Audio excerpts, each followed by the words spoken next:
नमस्कार। आज हमारा सौभाग्य है, मेरा स्पेशली सौभाग्य है कि मेरे गुरु जिन्होंने मुझे स्कूल में पढ़ाया है, हिंदी के मूर्धन्य विद्वान श्री संतोष व्यास सर, डॉक्टर संतोष व्यास सर आज मेरे स्टूडियो पधारे हैं। आपका बहुत बहुत स्वागत है सर, चरण स्पर्श है आपको, आशीर्वाद जी। और आज हमको चर्चा करने का मौका मिला है। वैसे तो आप बहुत सारी ज्ञान की बातें बताते रहते हैं जो कि जीवन में बड़ी उपयोगी होती हैं, और जिस स्तर पे आपका चिंतन मैंने देखा है तो मेरे मन में आया कि आज आपसे बैठ कर के चर्चा करनी चाहिए, क्योंकि आप शिक्षा के क्षेत्र में ही जुड़े रहे हैं, पूरा जीवन आपने शिक्षा को समर्पित किया है। तो इस विषय पे ही मैं आपसे कुछ टिप्स लेना चाहूँगा, बात करना चाहूँगा। सबसे पहले आपका एक छोटा सा मैं जीवन परिचय जानना चाहता हूँ कि होशंगाबाद के गांव से आप आए, कैसे आप कहाँ कहाँ शिक्षा लेते हुए फिर यहाँ तक आए हैं, एक बार छोटा संक्षिप्त परिचय दीजिएगा। ठेठ देहात में जी।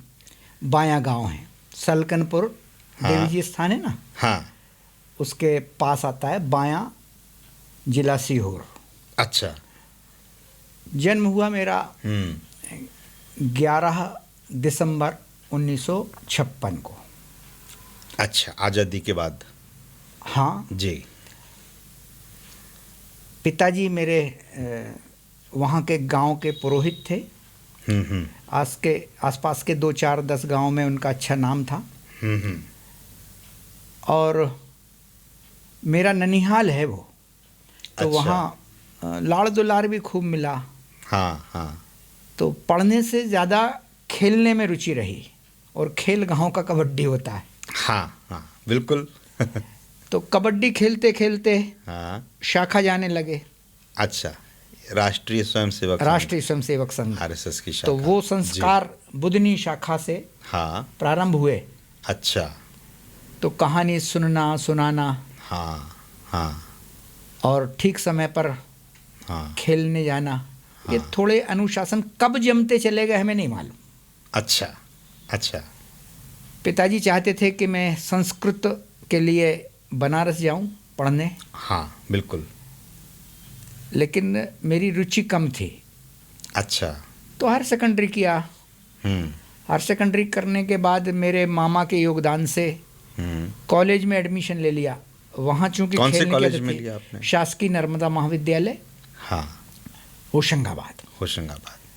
कॉलेज की टीम में खेलने लगे तो वो पढ़ने से ज़्यादा टीम में और विश्वविद्यालय की टीम में भागीदारी करने को मिले। इसके लिए पढ़ाई करना, यदि पास नहीं हुए तो खेलना नहीं मिलेगा।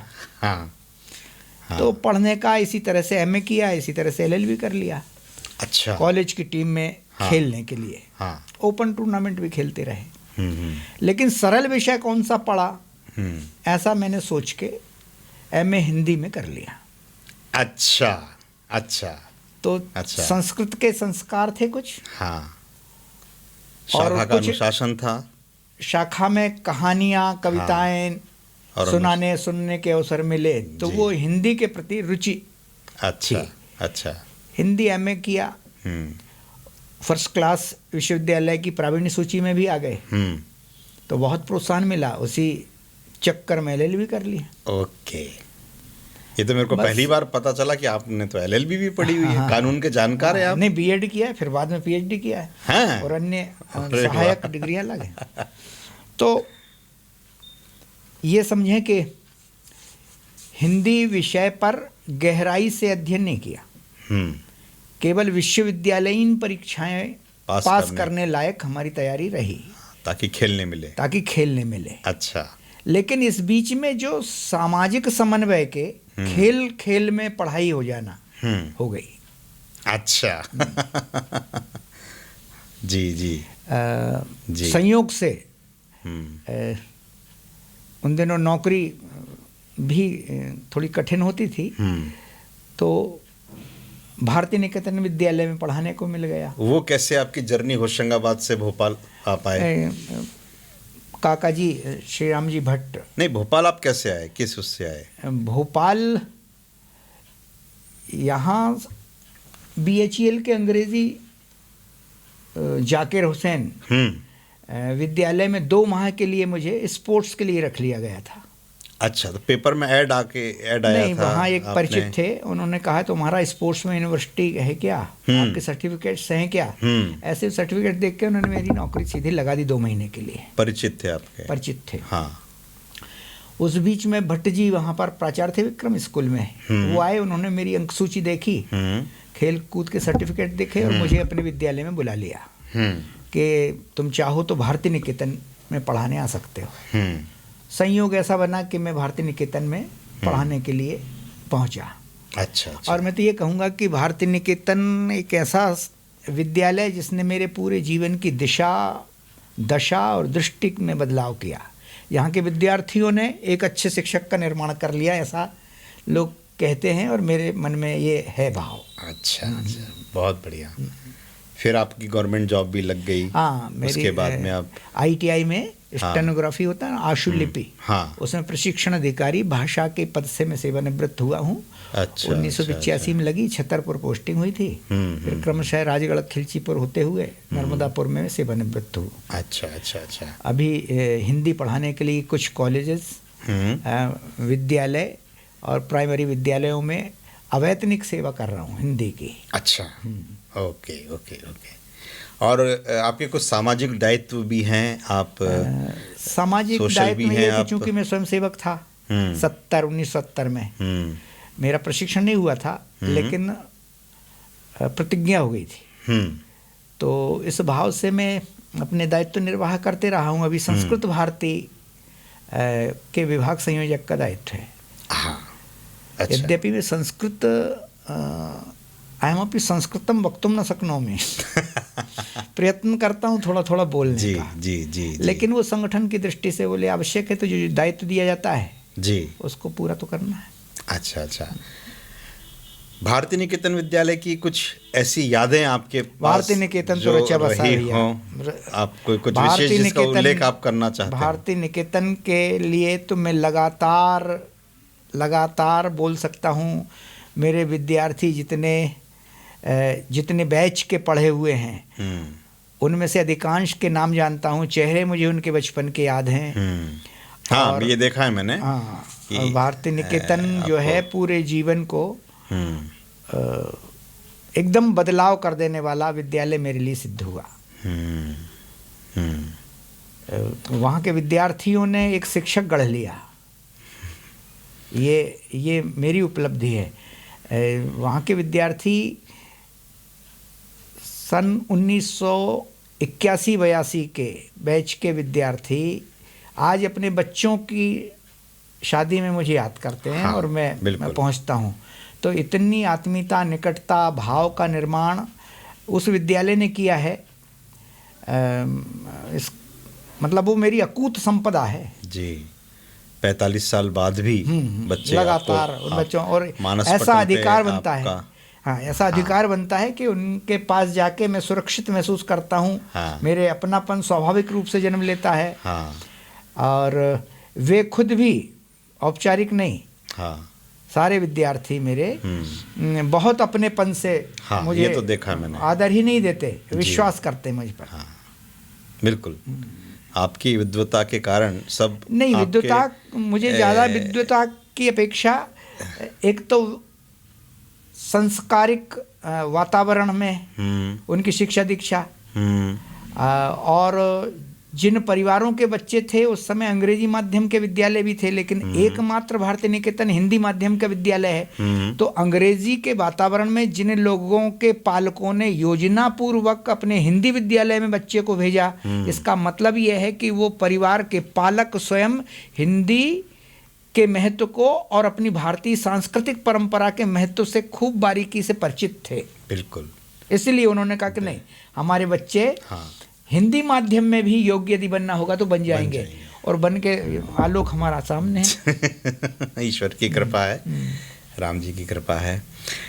आपको क्या लगता है कि आजकल की जो शिक्षा व्यवस्था है इसमें क्या ऐसा बदलाव होना चाहिए? मूल रूप से मैं जड़ की बात कर रहा हूँ, जो होना बहुत ज़रूरी है, क्योंकि हमको ऐसा लग रहा है कि जो हमारी शिक्षा है, जैसे मैं जो फील करता हूँ कि हमने 17 साल स्कूली शिक्षा करी, 5 साल कॉलेज की शिक्षा करी, 22 साल तक हम पढ़ते ही रहे, लेकिन वो जो हम फॉर्मूले पढ़ते थे, वो जो हम कॉन्सेप्ट पढ़ते थे, हमने sine theta, cos theta, tan theta निकाला ना, दुनिया भर का लेंस की फोकल लेंथ निकाली, सब कुछ करा, लेकिन जीवन में उसका कहीं उपयोग हुआ ही नहीं, कहीं साइन थीटा कॉस थीटा। तो हम ऐसी चीज़ क्यों पढ़ रहे हैं भाई? बुद्धि के विकास के लिए कर रहे हैं। ये तो 50 साल पहले मेरे दादाजी ने भी यही पढ़ा था।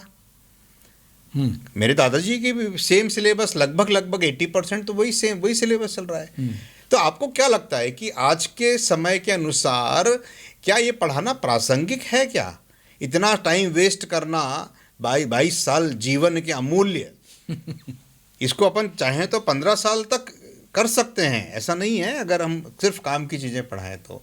इस विषय में आप क्या कहना चाहते हैं? इसमें बहुत गहरी दृष्टि, विचार और वातावरण, इन सब के समन्वय और समग्रता में विचार करना पड़ेगा। हम क्या किस्तों में करते हैं विचार, टुकड़ों में अलग अलग कर लेते हैं। समग्रता में विचार करें तो मैं इस पे सुपदेश कर सकता हूँ। तो कई लोग पूछते हैं सुपदेश क्या है? उपदेश तो सुना, सुपदेश तो मैंने कहा सुना, पढ़ा, देखा, समझा। मैं कोई इसका चिंतक विचारक नहीं। शिक्षा के अर्थ को पहले समझ लो। शिक्षा यानी क्या? शिक्षा का अर्थ है समझना। और समझना क्यों? सीखने के लिए। तो सीखना क्यों फिर? जीवन के लिए। जीवन के लिए, रोजगार प्राप्त करने के लिए, कमाने के लिए, या जीवन के लिए जी। अब जीवन को रोजगार उन्मुखी बना देना, हाँ, और जीवन की सफलता को और जीवन की सार्थकता को अलग अलग परिभाषित करो फिर कि जीवन सार्थक जीवन के लिए हमारी शिक्षा है, और जीवन की सफलता को बना देने के लिए यदि प्रयत्न करेंगे तो उसके परिणाम दूसरे आएंगे। तो सफल जीवन और सार्थक जीवन दो अलग अलग विषय हैं। तो इनको अलग अलग अपन बाइफरकेट करें, अलग अलग समझें जी। तो सामान्यतः उक्ति कही जाती है जल ही जीवन है। तो जल की प्रकृति क्या है? अधोगामी, नीचे जाता है। कहीं पानी डालो तो जीवन सदैव अधोगामी वृत्तियों को तेजी से पकड़ता है। और शिक्षा को कहा जाता है प्रकाश। तो प्रकाश, माचिस की तीली कहीं भी जलाओ ऊपर जाएगी, मोमबत्ती कहीं जलाओ ऊपर, दीपक की लो ऊपर। जी। तो अधोगामी जीवन को ऊर्ध्वगामी बनाने के लिए जी शिक्षा का महत्व है। शिक्षा का महत्व। पर ऐसी शिक्षा कहाँ मिल रही है जिससे रोजगार जनरेट हो सके या आदमी काबिल होकर के कुछ पैसा कमा सके? तो कहीं ना कहीं उस शिक्षा व्यवस्था में कुछ ना कुछ बदलाव की तो आवश्यकता है ना। ये हमारे यहाँ खिचड़ी हो गई। हमारी परंपरागत शिक्षा, हाँ, और आयातित विचारों केंद्रित शिक्षा।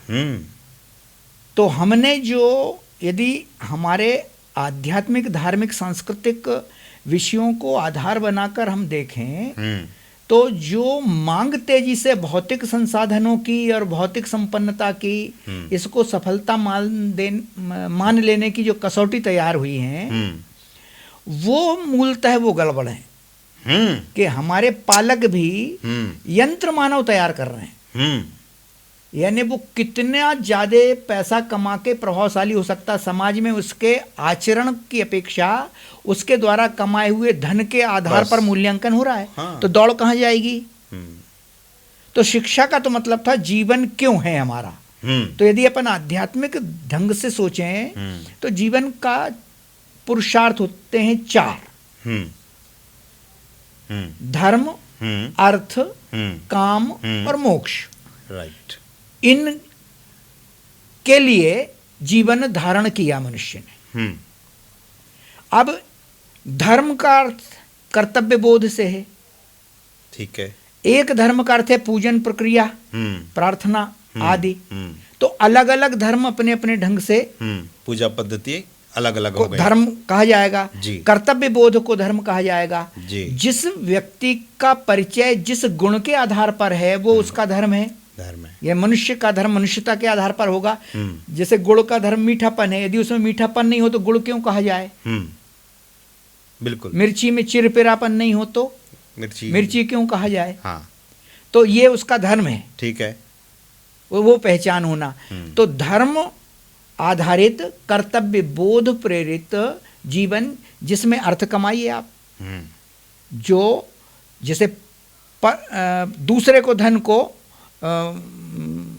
अस्वीकार किया गया, अन्याय से कमाया हुआ धन स्वीकार नहीं है, चालाकी से इकट्ठा किया हुआ धन सम्मान नहीं पाता, ना ऐसा व्यक्ति सम्मानित होता है। तो धन को धर्म के आधार पर एकत्रित करना है। अधर्म से हम उसको कमाई नहीं कहते, हड़पना कहना चाहिए कि इससे हड़प रहे हैं वो। तो हम कहने लगते हैं उसकी ऊपरी कमाई बहुत है। तो आप कमाई यानी पुरुषार्थ मेहनत से, परिश्रम से, मानसिक या शारीरिक से कमाया हुआ उपार्जित जो है वो धन मूल्यवान भी है, सम्मानित भी हो। लेकिन हड़पे हुए को भी आप कमाई कहने लगेंगे तो उसका प्रभाव क्षीण हो जाएगा। नेगेटिविटी है वो तो। कमाई उसको भी कह रहे हैं आप, जो नंबर 2 का पैसा कमाए उसको भी कमाई कह दी। तो ऊपरी कमाई।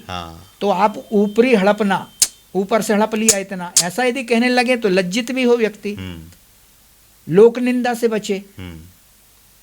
लेकिन लोक ने उसको स्वीकार कर लिया कमाई अर्थ में, तो उसका अवमूल्यन कैसे करोगे? जैसे शब्दों के भी पैसे का भी जैसे अर्थ का होता है ना, अर्थ का अवमूल्यन होता है, मूल्य, ऐसे शब्दों का भी अवमूल्यन होता है। जैसे महानायक अमिताभ बच्चन को आपने कह दिया तो स्वामी विवेकानंद के लिए कौन सा शब्द लाओगे? सुभाष बाबू के लिए कौन सा शब्द लाओगे? वो महानायक है। हाँ, निश्चित रूप तो से। महानायकों को यदि आप अभिनय से जोड़ दिया, अभिनय से जोड़कर महानायक, हाँ, सदी का महानायक, हाँ, तो उनको ये कहना मेरे तरफ से कोई किसी प्रकार का कोई आक्षेप नहीं है। हाँ, लेकिन शब्द का जो अवमूल्यन हुआ उसके प्रभाव का, बिल्कुल तो, हुआ। तो ऐसे ही कमाई को कर दिया आपने। हाँ। जो पुरुषार्थ से, मेहनत से, शरीर से या मानस से कमाता था व्यक्ति, आपने गलत मार्गों से एकत्रित धन को भी कमाई कह दिया। इसलिए उसका प्रभाव क्षीण हो गया और लोक निंदा के नहीं होने के कारण सम्मानित होने लगा। तो व्यक्ति के चरित्र का ये दोष उसके साथ चिपक गया। ये शिक्षा की कमी के कारण हुआ। तो शिक्षा जो है आपके जीवन की अधोगामी यात्रा को संभालती है, ऊर्ध्वगामी ले जाती है। साधारण किसान जैसी दृष्टि के साथ मैं कह सकता हूँ, जैसे नीचे पानी देना हो खेत में तो पानी उतरते चला जाता है, और चढ़ाई की तरफ देना हो टेकरी पर तो 10 बार पुल्ले फूटते हैं। तो ऐसे ही ऊर्ध्वगामी यात्रा करना है जीवन की, तो उसमें आपको चुनौतियाँ बहुत आती हैं। लेकिन चुनौतियाँ पार कर लेने के बाद प्रतिष्ठा भी मिलती है समाज की तरफ से। ऐसा भी कह सकते हैं ना सर कि कलयुग है ये, तो कलयुग में धन उपार्जन आपने कैसे किया ये लोग नहीं देख रहे हैं, कितना धन कमाया उसकी मात्रा वो देख रहे हैं शायद। ये धार्मिक दृष्टि से जो युगों के विभाजन है उसमें कलयुग के नाम लेने से कई लोग बच लेते हैं। कलयुग कह के भैया वो तो ऐसा चल रहा है, इसका मतलब ये है कि भैया वो तो अब ऐसा चल रहा है, यानी स्वीकारोक्ति प्रकारांतर से उसमें हो जाती है। अच्छा, वो नहीं होना चाहिए। लेकिन हमारी यदि शिक्षा हो, इस बात का मूल्य समझ जाए कि ये बहुत व्यर्थ है। यानी जिस विषय को मैं, जैसे बेल्ट रात को मैं अपने पलंग के नीचे रख के सोऊं और 1000 आदमी कहते हैं कि सांप पड़ा है आपके नीचे, तो मुझे मालूम है कि मैंने बेल्ट रखा है, तो फिर मैं कन्फ्यूज नहीं रहूंगा, भ्रमित नहीं होऊंगा, क्योंकि मैंने रखा है। तो इसकी समझ आ जाना, तो शिक्षा जो है हमारी समझ को विकसित करती है। वही कमी है।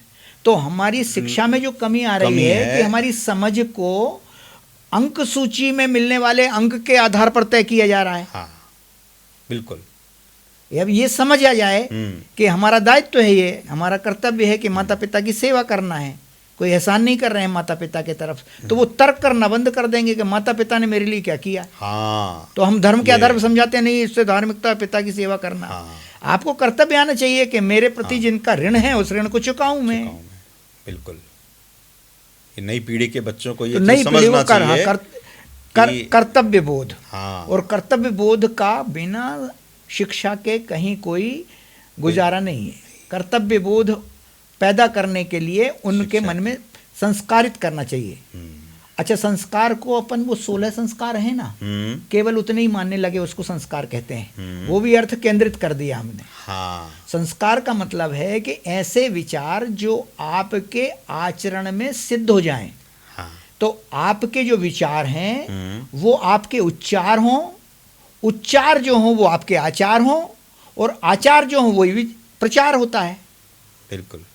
तो विचार, हाँ, उच्चार, हाँ, आचार, हाँ, तब समाज में प्रचारित होता है वो। बिल्कुल सही है, बिल्कुल सही है। तो आपके यदि आचरण, जो चीज बोल रहे हो वो आचरण में देखने को मिल रहे हैं क्या, तो उससे बच्चा प्रभावित होता है। वो घर के पालक वृंद हों, परिजन हों, स्वजन हों, प्रियजन हों, उनके आचरण को देखते हैं बच्चे और आचरण से सीखते हैं। तो जिस वातावरण में पूरे समाज को मिलाया जा रहा है, उस समाज को देख लो आप कि वो समाज कैसा है, उसी तरह से बच्चा अपने आप बनेगा। हाँ, बनेगा, तो देख के बनेगा। हाँ। तो आपने कहा धर्म, अर्थ, काम और मोक्ष। हाँ। तो धर्म पर चल कर के ही अर्थ कमाना है, धर्म पे चलकर अर्थ कमाना वही सार्थक है, वो सार्थक है जी। अच्छा, उस धर्म क्योंकि आवश्यक है जीवन के लिए। हाँ। बिना धर्म के हाँ, कमाया हुआ अर्थ व्यर्थ है। तो धर्म के आधार पर कमाया हुआ धन ही अर्थ कहलाता है। शिक्षा अर्थ करी है, अर्थ निर्माण करती है शिक्षा।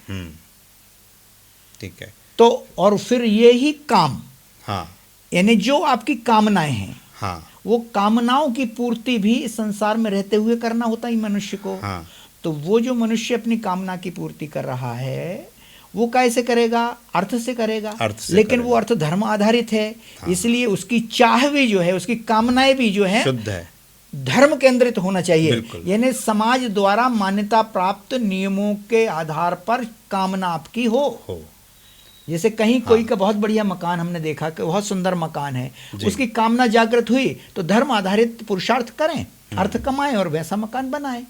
लेकिन उसको हथिया लें, कब्जा कर लें, ये प्रवृत्ति ठीक नहीं है, शिक्षा पर आधारित नहीं है।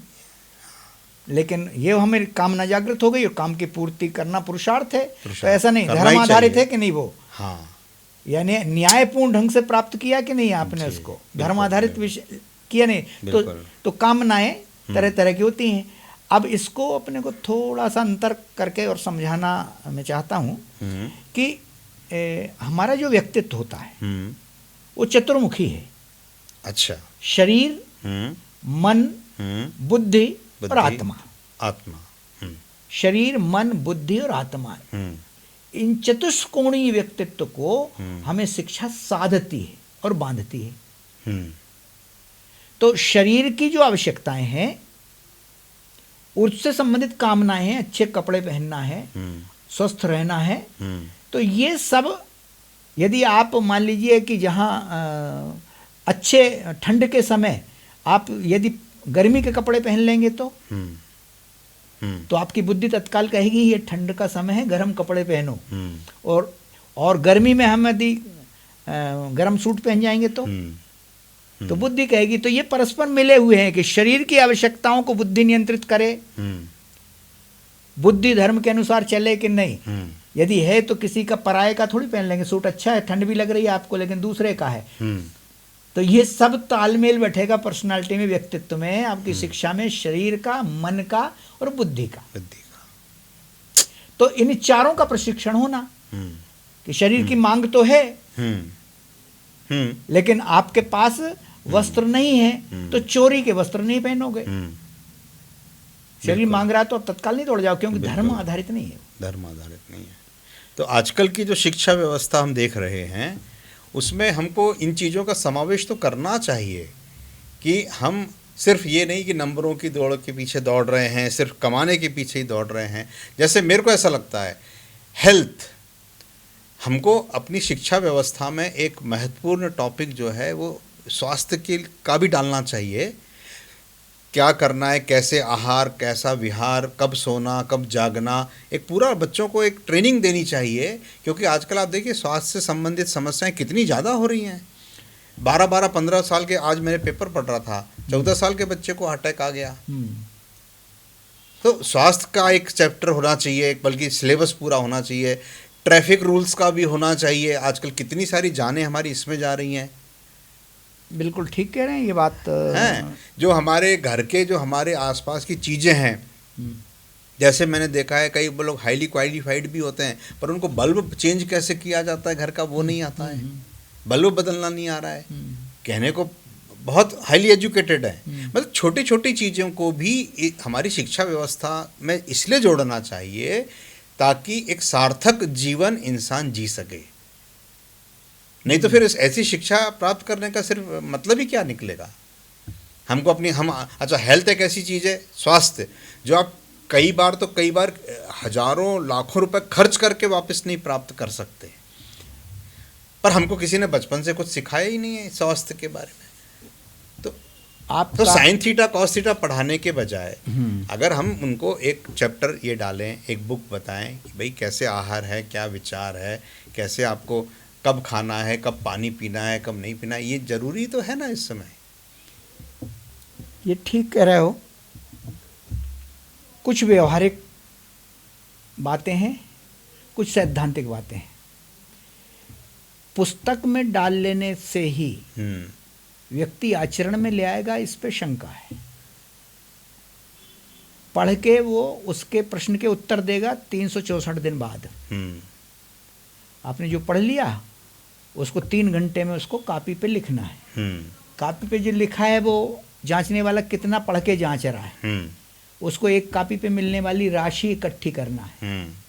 तो ये जो धर्म गिरा है, इसका यही मूल है। वो उस जो धर्म गिरा है, कर्तव्य बोध, शिक्षक को अपने पीरियड को लेके उस विद्यार्थी का क्या हो रहा है इसकी चिंता खत्म हो गई है।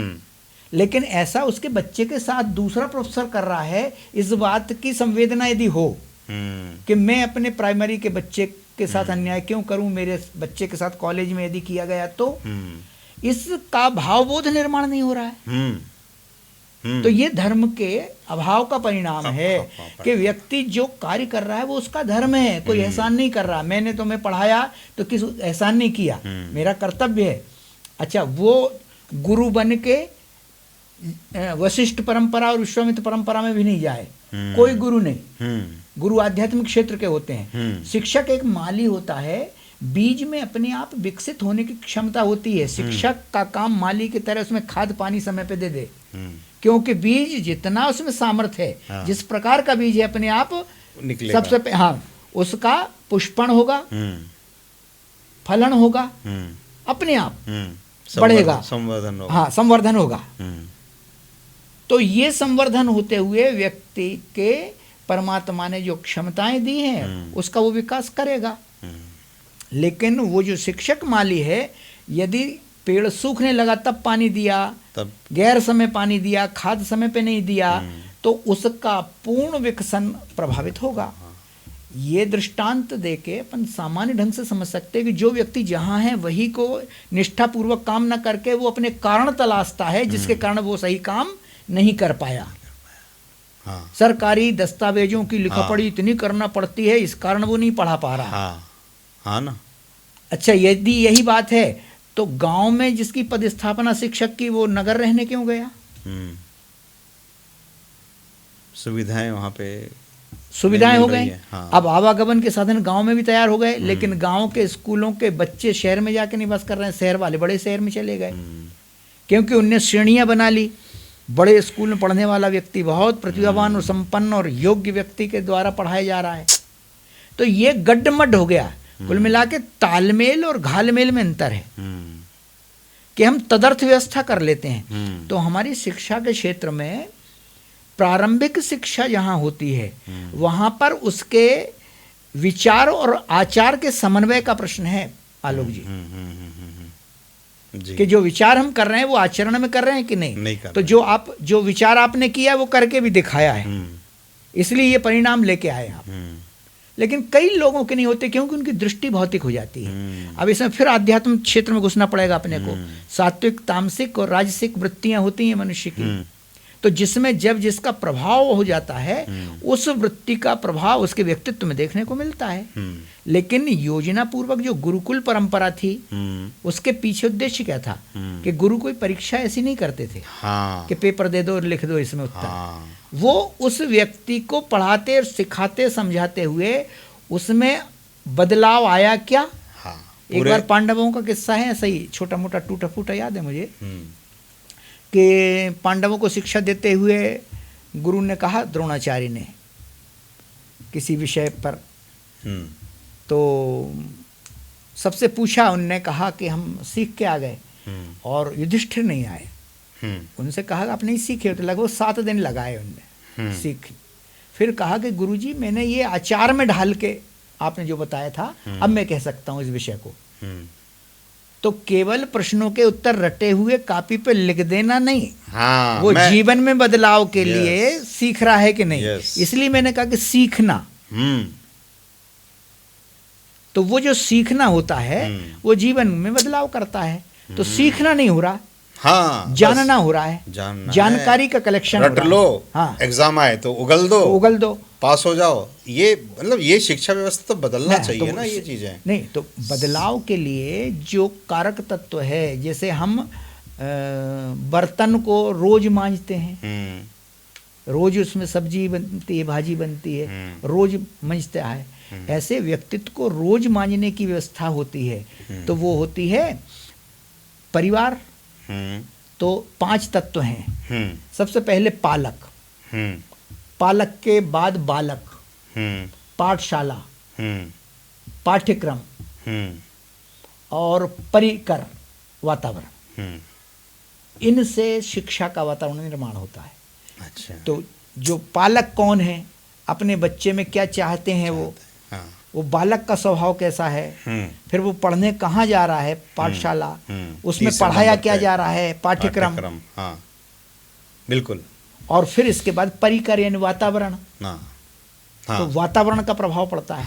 बिल्कुल पड़ता है परिकर का, कि आप जो सीखे हैं वो जीवन में अप्लाई करने के लिए आपका वैसा वातावरण है कि नहीं। क्योंकि देश, काल, परिस्थितियां और पात्र ये बदलाव के कारण होते हैं। इनसे कई चीज डिसाइड होती हैं, तय होती हैं। तो कैसी परिस्थिति में रह रहा बच्चा, यदि अपराधी बच्चा अपराध जगत के बीच रहेगा तो उसमें तरह तरह के प्रयोग करेगा, उसी प्रकार के विचार भी उसी प्रकार के आएंगे। तो अब जैसे कई देश हैं हमारे यहाँ जो कि आतंकवाद को बढ़ावा दे रहे हैं, तो वहाँ तो बचपन से आदमी सिखाते हैं, गोली बंदूक चलाना सिखाते हैं उनको। तो वो उसको मार देने में कोई हिचक नहीं होती है। ये प्रवृत्ति स्वभाव होता है। तो अब आपके और उनके स्वभाव में अंतर जो है वो व्यक्तित्व के अलग अलग निर्माण करेगा। तो शिक्षा हमारे व्यक्तित्व के निर्माण करने का एक महत्वपूर्ण कारक तत्व है। यदि शिक्षा को संभाल लिया तो पूरे राष्ट्र को संभाल सकते हैं। शिक्षा के अभाव में अब शिक्षा के इंस्ट्रूमेंट जो है पात्र शिक्षक हैं। शिक्षक के द्वारा शिक्षा को संभाला जाना है। अब सरकारी तंत्र की नौकरी करते हुए कैसे शिक्षक हैं हमारे, उनका चयन कैसा हो रहा है, क्या नौकरी दूसरी चाहते थे वो, और नौकरी जब दूसरी जगह नहीं लगी तो शिक्षक हो जाना ही स्वीकार जिनने कर लिया हो। तो इन सब परिस्थितियों का, और फिर उस शिक्षक की मांग क्या है, वो लगता है कि मैं देश की पीढ़ियां तैयार करने के लिए अपना परिश्रम कर रहा हूं। कुछ लोग ही हैं बस, तो उसकी मात्रा बहुत कम है। तो हमें तो लगता है कि इनका चयन ऐसे होना चाहिए जैसे बड़े IAS IPS का होता है। ऐसे प्राइमरी के शिक्षक का चयन इतना कठिन हो बिल्कुल कि उसको पा जाने के बाद आदमी गौरव करे कि प्राइमरी में शिक्षक है। बिल्कुल ऐसा चयन होना चाहिए उनका, चयन होना तब चाहिए। अच्छा वो सामर्थ्य और योग्यता भी रखेगा, हाँ। तभी तो बदलाव करेगा। कौन सा बच्चा किस श्रेणी का आया है, उसमें बदलाव करने के लिए क्या प्रयोग करना है, तभी नवाचार करने की योग्यता उसकी होगी। तो हम टूटे यंत्रों से यदि अच्छी मशीन या अच्छा प्रोडक्ट उत्पादन चाहेंगे हाँ, तो नहीं हो पाएगा। तो बिखरे और टूटे हुए व्यक्तित्वों से जी। अच्छी शिक्षा की संकल्पना प्रभावित होगी। बिल्कुल, ये बात बिल्कुल आपने सही कही है कि हमको एक आमूल चूल परिवर्तन करना ही पड़ेगा, क्योंकि सिर्फ नंबर लाने के लिए पढ़ाई जो हो रही है, अब 2.5-3 साल के बच्चों को पढ़ाने लगे हैं। अब मस्तिष्क, पूरे दुनिया के विद्वानों ने कहा कि मस्तिष्क पकना प्रारंभ होता है 5 साल से। तो उनकी समझ 5 साल के बाद जो पकड़ करती है वो कच्चे में नहीं। जैसे कोई डाली कमजोर तने पे आप बेला चढ़ा दो किसी, तो वो कमजोर तना कैसे हो जाएगा? तो अब सीख तो लेता है वो, लेकिन उसका मस्तिष्क कच्चापन उसमें रहता है। तो पका हुआ मस्तिष्क 5 साल का, और तब पहली कक्षा में वो जाएगा, और इसके बाद वो सीखेगा। पहले ऐसे ही होता था। ये छोटा 2.5 साल के बाद जो दौड़ और होड़ मची है ना, विद्यालय में भेजने की, सिखा के, क्योंकि दूसरा यदि नहीं भेजेगा तो उसमें थोड़ा सा पिछड़ापन महसूस होने लगेगा। बताओ, बच्चे ही पढ़ने नहीं जा रहा, तो इसका अलग संघर्ष निर्माण हो रहा है। जल्दी एजुकेशन ना करके उसको परिपक्व अवस्था में भेजना चाहिए, सीखने के लिए भेजना है, तब तेजी से हमको इसलिए दौड़ना है, क्योंकि हम नहीं दौड़ेंगे तो सामने वाला तो दौड़ रहा है। हाँ, वो दौड़ रहा है, तो इसलिए हमको भी दौड़ना है। सिद्धांत तो सबके लिए है ना, उसके लिए वही है, वो भी 5 साल में भेजे, लेकिन फैशन के तौर पे हमने स्वीकार कर लिया सब चीजें। हाँ, बिल्कुल 5 साल में पढ़ने वाले बच्चे प्रयोग कर लेने चाहिए। कहीं मैंने सुना है कि परीक्षा ही नहीं, वो सेंटर जो केंद्र परीक्षा नहीं दिलवाता, उसके यहाँ भर्ती कर लेने के बाद फिर कई कंपनियां आती हैं, उस बच्चे को सीधा ले जाती हैं, योग्य बना देते हैं। वो कोई परीक्षा, कोई एग्जाम नहीं। भाषा की दृष्टि से तार्किकता के लिए गणित थोड़ा बहुत, भाषा सिखाई, गणित सिखाई, और व्यवहारिक जीवन के अनुभव सिखा दिए। पंचतंत्र की कहानियां तो अपने उदाहरण है ना। बिना पढ़े लिखे लड़कों को बदल दिए थे राजा के। वो दुनिया में कितनी भाषाओं में प्रचारित हुई। वैसे ही होना चाहिए, जो उपयोगी है वो हम सिखाएं। दुनिया भर का ज्ञान देते रहते हैं, जिसका जानकारियां हैं, होता है। हाँ, ज्ञान तो है ही नहीं, जानकारियां हैं। कितने प्रदेशों की कौन कौन सी राजधानी है, सब ये सब याद रखना। अब इसका वैकल्पिक वो जो टूल आ गया है आपका मोबाइल, अब इसमें भी याद नहीं करना, न गणित करना, आपको तत्काल कर लेना, हर चीज सर्च कर लेना, हर चीज को। तो इसको लोड लेना और बंद कर देंगे बच्चे। तो व्यवहारिक ज्ञान समाज का और हमारे स्वयं का समाज में औचित्य, हम क्यों हैं, बिल्कुल। तो इसको किस चीज से दौड़ना? हर एक राष्ट्र की अपनी एक थीम होती है, अपनी एक नींव होती है, उस पर उसका राष्ट्र मंदिर खड़ा होता है। हमारी सांस्कृतिक नींव जो है वो अध्यात्म पे टिकी है। और हम यदि कहीं दूसरी जगह बीम बना के दूसरी जगह दीवार खड़ी कर दे रहे हैं तो वो गिरेगी, क्योंकि नीचे कुछ नहीं है उसके। हर एक राष्ट्र का होता है, कोई व्यवसाय का है, कोई राजनीति का है, कोई दूसरों के राष्ट्रों की जमीन को हथिया लेने की योजना वाला राष्ट्र है। हमारा राष्ट्र सांस्कृतिक अधिष्ठान पर टिका है, विविधताओं पर है। विविधता हमारा सामर्थ्य है, भेदभाव नहीं है। उस हिसाब से शिक्षा नीतियां बनना चाहिए। शिक्षा नीतियां बन गई, क्रियान्वयन करने वाले सुपात्र योग्य व्यक्ति। तो योग्य व्यक्ति कहां से निकलेंगे? समाज से आएंगे। अब समाज कैसे बनेगा? जैसा समाज होगा उसके प्रोडक्ट भी उसी प्रकार के निकलेंगे। बिल्कुल। समाज यदि भौतिक दौड़ में मनसा रखने वाली समूह की बहुतायत है तो कभी भी नहीं रोक सकते आप। कोई भी पढ़ाने वाला ले आओ, क्योंकि समाज की दौड़ उस तरफ है, ज्यादा ज्यादा वैभवपूर्ण जीवन। हमारी समाज की संरचना और हमारे भारत की दृष्टि सदैव प्राकृतिक रूप से हम समर्थ हैं कि नहीं उसकी तरफ है। हमारा वैभवपूर्ण जीवन बिताने के लिए या उस तरफ विकास की अवधारणा तय करने के लिए नियम नहीं है। हमारी भारतीय परंपरा, सांस्कृतिक चेतना, हमारी जो चित्ती है वो कहती है कि कितना उथला पानी है जमीन में, कितनी थोड़ा सा खोदने पे निकल आता है। भर, और सदाबहार नदियां कितनी हैं, 12 महीने जिनमें पानी बहता है। कितने फलदार वृक्ष लगे हैं यहाँ। हमारे चौड़ी सड़कें, झकाझक लाइट और बड़ी बड़ी इमारतें और बहुत दौड़ती हुई वाहन, भागती जिंदगी, ये हमारे आदर्श नहीं। हमारे आदर्श है मैं भी भूखा ना रहूं, संत न भूखा जाए। हमारे आदर्श हैं साईं इतना दीजिए या मैं कुटुंब समाए, जियो और जीने दो, मैं ना समाऊं, कुटुंब समाए, मतलब सबके बारे में चिंतन है। और वही वसुधैव कुटुंबकम तक जाती है यात्रा। बिल्कुल। तो ये मूल नींव तो हमारी यहाँ खड़ी है और दीवार यहाँ उठा रहे हैं। इतने चौड़े रास्ते निकल रहे हैं, इतनी इमारतें, इतनी मंजिल इमारतें हो गई, इतनी लाइट हो गई, तो उनकी आवश्यकताएं भी बढ़ गई। तो दौड़ उस तरफ मचा दी है, उस तरफ हमने ललचाया भी है लोगों को कि ये आपकी यात्रा का मार्ग ये है। तो हमारी यात्रा का मार्ग वस्तुतः वो नहीं है। तो हमको आमूलचूल एक परिवर्तन करना ही पड़ेगा। हम कसौटी मानक जो तय करें वो व्यक्ति के चरित्र से होते थे। इसलिए हमारे लंगोटी वाले साधुओं ने राजसत्ता का संचालन किया। चलो ये जो महाराणा सांगा पे बात चल रही है, तो महाराणा होता क्या है, जो मतलब राज संत है वो अपना सब कुछ करके एकदम त्याग करके संत की दृष्टि से पूरे पालक बन के पूरी सत्ता का संचालन जो करे वो राणा है। अब हमारे मान बिंदुओं को खंडित कर दो आप, उनमें ही शंका पैदा कर दो, उपहास कर दो, ताकि मतलब संदेह करके आधे हिस्से में टुकड़े में कर दिया। वैचारिक खंड खंड जाने लगा ज्ञान हमारा, समग्रता में नहीं जा रहा। तो हम अपने जीवन को सार्थक करने की दिशा में जितने कदम हो सकते हैं, और सार्थक किस बात से होगा, सुख शांति। व्यक्ति जन्म लेता है तो एक जोड़ी अनुभूति होती है उसकी, पेट भरा होना सुख, उसका खाली होना दुख। और कालांतर में जैसे जैसे बड़ा होता चला जाता है उसकी मांग बढ़ती है, मांग बढ़ती चली जाती है। फिर उसको घर चाहिए, फिर उसको वैभव चाहिए, फिर ये चाहिए। तो ये सब धर्म पर आधारित है क्या?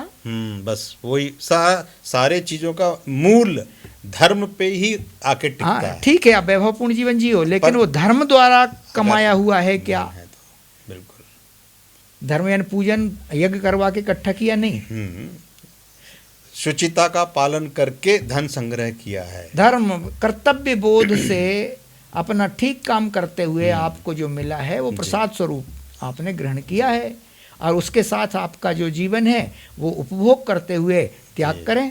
दूसरों का मैं भूखा न रहूं, संत न भूखा जाए, उसकी भी चिंता करना। मेरे पास संग्रह करके सड़ रहा है और दूसरा व्यक्ति भूखा दर दर पे हो रहा है, तो उसकी चिंता यथासंभव कर लें अपने को सुरक्षित रखते हुए। ये हमारी दृष्टि हमें कहती है। और कई बार इसलिए हमें अन्नपूर्णा माँ इसलिए कही जाती है कि वो स्वयं सबको खिला देती है फिर खाती है। तो संस्कृति और सभ्यता, ये दोनों बोध को समझने के लिए गहराई से विषय आता है कि संस्कृति होती है आंतरिक आत्मा, जैसे अपना हार्ट, लीवर, किडनी अंदर काम कर रहे हैं और बाहर शरीर। तो हम सभ्यता के द्वारा बाहरी शरीर में परिवर्तन होता है। बहुत बढ़िया, सही बात। लेकिन सांस्कृतिक बोध जो है वो नहीं परिवर्तन होते हैं। वो हमारी संस्कृति, वो शुचिता है, वो पवित्रता है, वो धर्म है, पुरुषार्थ है, कर्म है, प्रेम है, परस्पर त्याग है, एक दूसरे की चिंता है, सहिष्णुता है। तो हम इन सारे दैवीय गुणों को भुला दिया हमने। काय में भुलाया? पद, पैसा, प्रतिष्ठा, पूजा और पुरस्कार। ये इनकी उपलब्धि या चाह आपके दैवीय गुणों को सोखती है। और दैवीय गुण हैं कौन से आपके? प्रेम, प्रसन्नता, परस्परता, पूरकता और पर दुख कातरता। अच्छा, अरे वाह, ये देवी गुण आप में हरेक में होते हैं ये। लेकिन ये 5 चीजें इनको सोख लेती हैं धीरे धीरे क्योंकि इसकी दौड़ में आप ये जो गुण आपके अंदर ही हैं, ऐसा नहीं कि खत्म हुए, आपके अंदर हैं, लेकिन उनका प्रोग्रेस नहीं होती, उनको विकसित नहीं किया हमने। विकसित इन कामनाओं को कर लिया तो वो काम धर्म आधारित नहीं है। आपकी इन 5 चीजों की कामनाएं धर्म आधारित नहीं है। बिल्कुल बिल्कुल, यही जीवन है। आपका बहुत बहुत धन्यवाद, आप पधारे। कितनी बात करें जीवन के बारे में, जो कैसा जीवन होना चाहिए, कैसी शिक्षा होनी चाहिए, कैसा देश होना चाहिए, सब कुछ कवर किया आपने। आपका सर बहुत बहुत धन्यवाद, आभार। अरे यार, हमारी जी। तुमने ये सब अवसर दे दिया है, अब धन्यवाद का तो कुछ विषय है नहीं यार। आपका ज्ञान की ये जो लेकिन गंगा आप बहाते एक हो। चीज़ भारती निकेतन विद्यार्थियों को मैं कह दूं, ये बाद में कहना जब हम चले जाएं, जी। कि भारती निकेतन ने मुझे वास्तव में बहुत कुछ दिया है। मेरी अकूत संपत्ति, मैं बहुत मालामाल समझता हूँ अपने आप को। मेरे इतने आत्मीय छात्र जो छोटे भाइयों जैसे, बहनों जैसी, बेटियों जैसी छात्राएं रहीं, उन सब से मेरा एक ही कहना है, परस्पर तुम लोग बहुत प्रेम से रहना, बहुत सुखी रहोगे, बस। बहुत बहुत धन्यवाद सर, धन्यवाद।